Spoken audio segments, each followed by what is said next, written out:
Hello friends, CUET UG ने एक notification जारी किया है और इसमें ये बताया है कि इसकी एडमिशन की डेट आ चुकी है। अब रही बात CUET होता क्या है और इसमें एडमिशन किसको मिलता है। तो बहुत से ऐसे लोग होंगे जिनको अभी ये सारी चीज़ें पता नहीं होंगी। तो पहले हम उनको बता देते हैं CUET होता क्या है। देखिए, CUET common university entrance test है। इसमें क्या होता है कि जैसे आपको अगर कई सारी यूनिवर्सिटी हैं, जैसे अलीगढ़ है, जामिया है, BHU है, इलाहाबाद यूनिवर्सिटी है, आपको इन सभी में से किसी में एडमिशन लेना होता था तो आप लोग क्या करते थे, सभी यूनिवर्सिटी का फॉर्म फिल करते थे। बट पिछली साल से गवर्नमेंट ने क्या कर दिया है, सभी को कंबाइन कर दिया है कि आपको किसी भी सेंट्रल यूनिवर्सिटी में एडमिशन लेना होगा तो आपको एक फॉर्म फिल करना होगा। रैंक वाइज आपको यूजी के जितने भी कोर्सेज हैं उसमें से आपको वो कोर्स दिए जाएंगे और साथ ही साथ आपको यूनिवर्सिटी अलॉट की जाएगी। कई सारी यूनिवर्सिटी अलॉट की जाएंगी, आपकी रैंक पे डिपेंड करता है। तो इसमें जैसे अलीगढ़ का आपको फॉर्म फिल, जिनको अलीगढ़ में एडमिशन लेना है वो भी ये फॉर्म फिल करेंगे, जिनको जामिया में एडमिशन लेना है वो लोग भी यही फॉर्म फिल करेंगे, BHU में एडमिशन लेना है तो भी आपको CUET का फॉर्म फिल करना होगा, इलाहाबाद यूनिवर्सिटी में एडमिशन लेना है तो भी आपको यही फॉर्म फिल करना होगा। तो बात यही हुई, जितनी भी सेंट्रल यूनिवर्सिटी हैं, अगर आपको एडमिशन चाहिए उन सेंट्रल यूनिवर्सिटीज़ में तो आपको इसी का फॉर्म फिल करना होगा। और ये यूजी के लिए है, BA BSc BCom BBA BCA, मतलब यूजी में जितने कोर्सेज आते हैं सभी के लिए, मेडिकल को छोड़ करके और इंजीनियरिंग को छोड़ करके जितने भी आपके कोर्सेज हैं सभी का एंट्रेंस इसी के अकॉर्डिंग होगा। तो चलिए समझ लेते हैं नोटिस जो आई है उसमें क्या क्या चीज़ें बताई गई हैं। तो वीडियो को एंड तक देखें तभी आपको चीज़ें समझ में आएंगी। तो देखिए, आपको ये यूजीसी ने जो नोटिफिकेशन जारी किया आप देख लीजिए, ये कल का नोटिफिकेशन है, 9 तारीख को आया हुआ है। तो इसमें जो इंपॉर्टेंट डेट है वो हम आपको दिखा देते हैं। इंपॉर्टेंट देख लीजिए, ऑनलाइन जो आपके फॉर्म फिल करने की डेट है वो 9 फरवरी से लेकर के 12 मार्च तक है। 12 मार्च, और कब तक आपको 12 मार्च तक 9 बजे रात के 9 बजे तक आप फॉर्म फिल कर सकते हो, उसके बाद आप फॉर्म फिल नहीं कर सकते हैं। और देखिए लास्ट डेट क्या है, उसकी भी लास्ट डेट 12 ही मार्च है। लेकिन जो आप पेमेंट है, जैसे आपने फॉर्म फिल कर दिया बट आपका पेमेंट और ट्रांजैक्शन नहीं हो पाया है तो आप 11:30 बजे तक, सॉरी 11:50 तक आप उसको भी कर सकते हैं। करेक्शन की बात, अगर मान लीजिए आपने फॉर्म फिल किया और कुछ गलती हो गई तो उसके करेक्शन की जो डेट है वो 15 मार्च से लेकर के 18 मार्च तक है। Announcement of the city of examination, यानी कि सेंटर लिस्ट जो होती है उसकी जो उसके बारे में वो 30 अप्रैल तक अनाउंस किया जाएगा कि सिटी ऑफ एग्जामिनेशन कौन सा होगा। और रही बात डाउनलोड करने की, एडमिट कार्ड डाउनलोड कैसे होगा, तो उसकी एग्जैक्ट डेट तो नहीं मेंशन है बट ये ज़रूर कहा गया है कि सेकेंड वीक ऑफ द मे के मंथ में आपका एडमिट कार्ड आ जाएगा। और डेट ऑफ एग्जामिनेशन जो है वो 21 मई की दी हुई है, तो 21 मई में आपका एग्ज़ाम होगा, इसका एंट्रेंस होगा। यहाँ पे देखिए आंसर की के बारे में क्या कहा गया है, to be announce letter on the website. तो वेबसाइट पे बाद में इसको अनाउंस किया जाएगा, जैसे ही इन्फॉर्मेशन मिलेगी हम आप अपलोड कर देंगे, इन्फॉर्मेशन आपको कर देंगे। तो देखिए इनकी जो वेबसाइट, ऑफिशियल वेबसाइट यहाँ पे मेंशन की गई है, ये ऑफिशियल वेबसाइट है, आप यहाँ पे जा करके देख सकते हैं। तो चलिए आपके थोड़ा सा काम की बात कर लेते हैं, इसमें जो जो चीज़ें आपके काम की होने वाली हैं। जैसे यहाँ पे जो CUET है उसमें आपको कितने पेपर देने होंगे, किस तरह के क्वेश्चन होंगे, तो यहाँ पे ये चीज़ लिखी हुई है, तो आप इसको देख लीजिए, हम आपको थोड़ा सा बता देते हैं। तो यहाँ पे देखिए फर्स्ट जो है सेक्शन फर्स्ट वाला जो है उसमें आपको लैंग्वेज दी गई हुई है, आपको कोई भी लैंग्वेज चूज़ करना है। उसमें लैंग्वेज को 2 कैटेगरी में आपको बांट के दिखाया गया है और उसमें टोटल कितने क्वेश्चन है, 50 क्वेश्चन है, जिसमें से आपको 40 करने हैं, यहाँ पे दिया हुआ है। और सेक्शन जो सेकंड है वो आपका डोमेन स्पेसिफिक है, यानी कि आप जिसमें बहुत ही अच्छे हैं, जो आपका एकदम फेवरेट सब्जेक्ट है उसमें से आपको कोई भी सब्जेक्ट लेना है। और तीसरा जो है वो है जनरल एप्टीट्यूड, जनरल टेस्ट के बारे में। आप जानते ही हैं जनरल, आजकल जनरल टेस्ट जो है, जनरल एप्टीट्यूड है, करंट अफेयर है, जनरल नॉलेज के क्वेश्चंस हैं, वो हर एंट्रेंस में होते हैं, तो उसके भी क्वेश्चन इसमें दिए हुए हैं। 60 है तो इसमें से भी आपको 60 में से 50 करना है। और ये जो फॉर्म फिल होगा यहाँ पे देखिए ऑनलाइन मोड ओनली लिखा हुआ है, ये सिर्फ और सिर्फ ऑनलाइन ही फॉर्म फिल होगा, अदरवाइज ऑफलाइन नहीं होने वाला है। तो चलिए नीचे चलते हैं और इसमें आपको दिखा देते हैं कि लैंग्वेज कोर्स जो हैं वो क्या क्या हैं। तो आप देख लीजिए सब्जेक्ट नेम, यहाँ पे लैंग्वेज दिया हुआ है, ये वाले जो कोर्सेज हैं आपके यहाँ वाली जो लिस्ट है ये लैंग्वेज वाली है, तो आप इसमें लैंग्वेज देख लीजिए। मोस्टली केस में लोग इंग्लिश और हिंदी ही चूज़ करते हैं, तो आपकी जो फेवरेट लैंग्वेज है जिसमें आपको आसानी हो वो आप यहाँ पर फिल कर सकते हैं। बहुत सारी लैंग्वेज आपको यहाँ पर दी हुई है। इसके बाद देखिए ये आपका डोमेन वाला है, जो सब्जेक्ट 2 है, सेक्शन 2 है ये वाला, ये आपका डोमेन वाला है। तो आप जिसमें भी आपको लगता है कि हाँ आपका ये बेस्ट है, या आप इसमें अच्छे से एंट्रेंस क्लियर कर सकते हैं और अच्छे से एग्ज़ाम इसका दे सकते हैं, तो यहाँ पे आप उस सब्जेक्ट को चूज़ कर सकते हैं। और जो तीसरा वाला सेक्शन है वो है जनरल टेस्ट का। तो ये सबके लिए जनरल टेस्ट जो क्या नाम है सभी को देना होगा, और यहाँ पे आप चूज़ कर सकते हैं। देखिए सेक्शन ए आप इसमें चूज़ कर सकते हैं और आप इसमें चूज़ कर सकते हैं, बट आप इसमें चूज़ नहीं कर सकते हैं। सेक्शन सी वाले में आपको सभी को देना ही देना है। तो ये इतनी चीज़ रही। अब इसके बारे में थोड़ा सा और इम्पॉर्टेंट जो डिटेल नोटिस है उसके बारे में देख लेते हैं।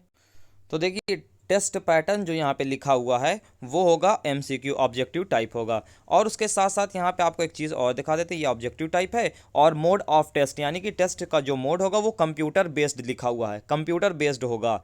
ठीक है। उसके बाद मीडियम, यहाँ पे आपको लैंग्वेज जो है 13 लैंग्वेज में मिल जाता है। पेपर जो आपका होगा 13 लैंग्वेज में दिया हुआ है। यहाँ पे आप देख सकते हैं क्या क्या है, असमीज़ है, बंगाली है, इंग्लिश, गुजराती, हिंदी, कन्नड़, मलयालम, मराठी, पंजाबी, ओडी, तमिल, तेलुगु एंड उर्दू, ये इतनी सारी लैंग्वेज इसमें है। और इसके बाद देखिए यहाँ पे भी लैंग्वेज का मेंशन है।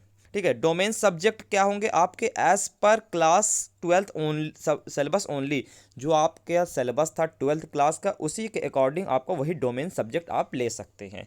उसके बाद देखिए सिलेबस क्या हुआ है, जनरल टेस्ट में जनरल नॉलेज है, करंट अफेयर है, जनरल मेंटल एबिलिटी है, न्यूमेरिकल एबिलिटी है, क्वांटिटेटिव रीजनिंग है, सिंपल एप्लीकेशन। तो ये सारी चीज़ें आप देख सकते हैं, जो भी चीज़ें जनरल टेस्ट में आती हैं वो सारी चीज़ें इसमें हैं। और रजिस्ट्रेशन की वेबसाइट फिर से इन्होंने बताया है कि ये रजिस्ट्रेशन की वेबसाइट है CUET.samarth.ac.in, तो ये इनकी वेबसाइट दी हुई है। चलिए आगे थोड़ा सा और बात कर लेते हैं। एग्जामिनेशन स्कीम यहाँ पे लिखा हुआ है, तो यहाँ पे आप देख लीजिए फिर से इन्होंने मेंशन करके बताया है कि मोड ऑफ एग्जामिनेशन जो है वो कंप्यूटर बेस्ड होने वाला है। ठीक है, कंप्यूटर बेस्ड होगा। और इसमें यह भी है कि जो आपकी लैंग्वेज जो पेपर हैं drawing from the national education policy the CUET UGC will be conduct in English. तो जो मीडियम होगा एग्जामिनेशन का, फिर से इन्होंने वापस से बताया है कि इस मीडियम में आप एग्ज़ाम दे सकते हैं। तो देखिए अब यहाँ पे लिखा हुआ है कि आप जैसे कोई लैंग्वेज चूज़ कर रहे हैं कि आपको इस लैंग्वेज में एंट्रेंस देना, इसमें देना है, तो यहाँ पे देख लीजिए आपका सेंटर कहाँ कहाँ जाएगा। जैसे आप इंग्लिश चूज़ करते हैं कि हाँ आपको इंग्लिश में एग्ज़ाम देना है, तो पूरे इंडिया में सेंटर जा सकता है, कहीं पे भी आप चूज़ कर सकते हैं। पूरे इंडिया में इंग्लिश अवेलेबल है, और इंग्लिश और हिंदी अगर आप दोनों लेना चाहते हैं वो भी पूरे इंडिया में अवेलेबल है, कहीं पे भी कहीं का सेंटर आप ले सकते हैं। अगर आप असमीज़ लेना चाहते हैं तो सिर्फ असम को आपको सेलेक्ट करना होगा, तो जो असम के लोग हैं वो असमीज़ लैंग्वेज चूज़ करेंगे। बंगाली वाले देखिए बंगाल कहाँ कहाँ पे इनका सेंटर जाएगा, वेस्ट बंगाल जाएगा, त्रिपुर जाएगा, अंडमान एंड निकोबार आइलैंड जाएगा। तो इस तरह से जाएगा। अगर आप उर्दू लेना चाहते हैं, यहाँ पे देख लीजिए, सॉरी यहाँ पे देखिए उर्दू के बारे में दिया हुआ है। अगर आप उर्दू लेना चाहते हैं, यहाँ पे देखिए इंग्लिश एंड उर्दू लिखा हुआ है, तो all examination centre in India, तो यहाँ पे देख लीजिए आपका दिया हुआ है all examination centre in India, तो उर्दू का भी सेंटर हर एक जगह जाएगा, कहीं भी आप ले सकते हैं। उसके बाद वापस से आपका वही आ गया है, एग्जामिनेशन स्कीम में आपके जो क्वेश्चन थे क्या क्या थे वो सारी चीज़ें वापस से आ गई हैं। यहाँ पे लिखा हुआ देयर आर 13 डिफरेंट लैंग्वेज, वही चीज़ जो इससे पहले हम आपको बताए थे वही सारी चीज़ें यहाँ पे फिर से मेंशन है, जो पहले वाले पेज में मेंशन था। अब आगे देख लेते हैं क्या है।